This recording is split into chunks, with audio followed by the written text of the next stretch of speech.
Our next drill is called a false angle drill.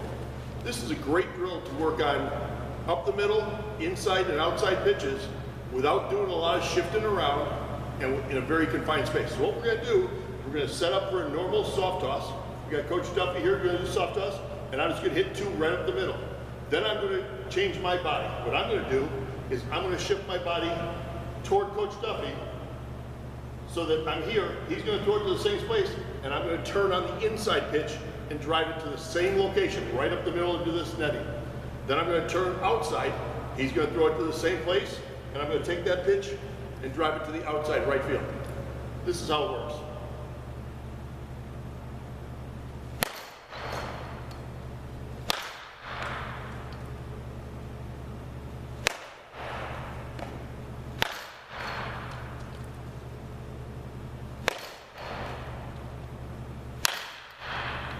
False angle drill. Get a lot accomplished in a very little space. Our next drill is one-arm swings, both front arm and back arm. Again, we're going to do this independently to isolate each other's requirements.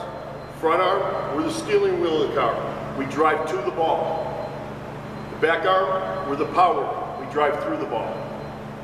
In this case, we're going to use a short bat. We could, if you don't have a short bat available, have the girls use one of their regular bats and have them choke up on it. In the case of the front arm, we take our normal position, we stride, get the toe touch, heel plant. We're going to take our arm, run it right through, and drive through at contact.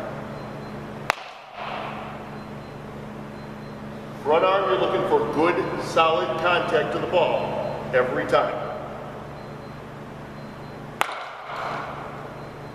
In the back arm, now we're looking for power. We want to drive that ball. So we take the ball, take the bat, into our right hand for a right-handed hitter.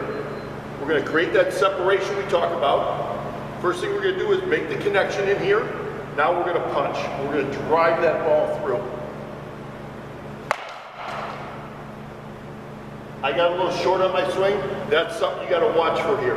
There's going to be a real tendency when you get through here to have the girls pull around. You got to make sure that when they get to the punch, they punch out and around. Better. That's the front arm, one arm swings. Our next drill is ball to ball. This is a great drill to give the kids instant feedback on how they're hitting this first ball by where it hits the second ball. I'm going to set up in my normal position. Again, tee planted just outside of my stride foot. Bat in my fingertips. Good separation. I'm going to drive through, make connection, and drive that ball. My goal is to drive that ball into that ball. But what I'm going to get is instant feedback. So as I swing, and I go above that ball, I get the instant feedback that I had an uppercut or a downcut swing, and I hit too low on this ball. So I want to take that feedback into my next swing and get better with my next swing. That's how it works. As your girls get older, as you want to challenge them, you can start from a distance like this, and you can move it out to here. Again, instant feedback. If they're coming over the top, they're going to miss that ball either down or to the left. Down means we're hitting too much to the top of the ball. If we're hitting it to the left of that tee, what that means is I've casted my hands out and I've gotten here, where I'm hitting the outside of that ball and knocking it down. I want to make sure I stay inside and drive that ball right up the middle.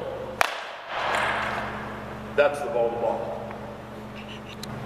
For bunting, what we want to do is we want to get the girls a little bit up in the box. The closer we are to the pitcher, the more we have a chance to make any contact, it's going to fall in fair territory.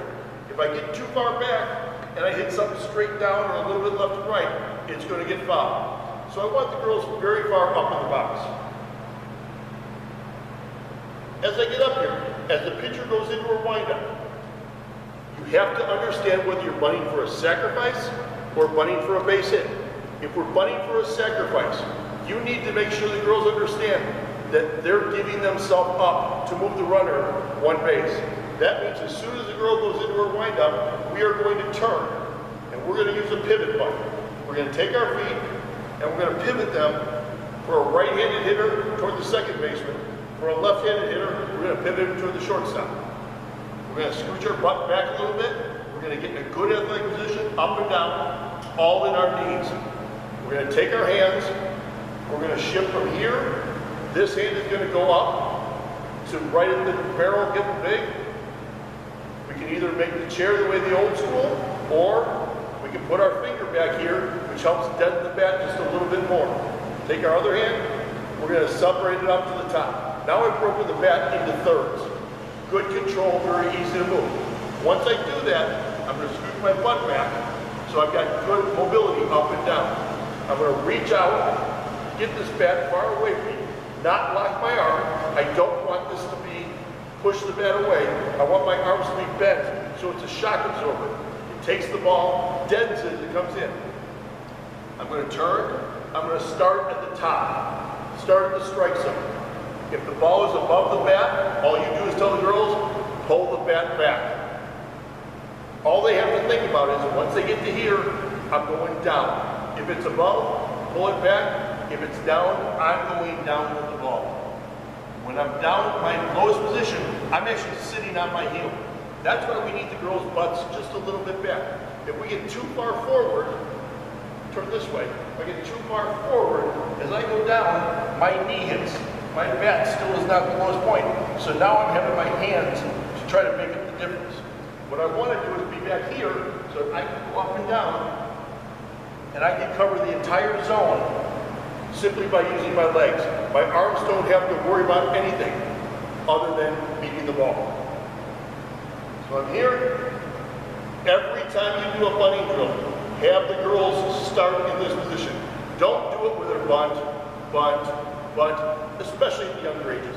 Get them used to starting here, making the turn, getting here, and turning around. Have them get behind the ball. See how my head is following the ball? We really want to make sure that we follow it all the way. Perfectly, we'd like the bunt off the last 2 inches of the bat. If I get it off the last 2 inches, it deadens the ball really nice. If we're bunting for a base hit, we're doing our turn just a little bit later. So in the case of a sacrifice, I may be now and wait and bunt. In the case of a base hit, I may wait and then last minute turn. Work on both, but let's get those runners over with some good bunting.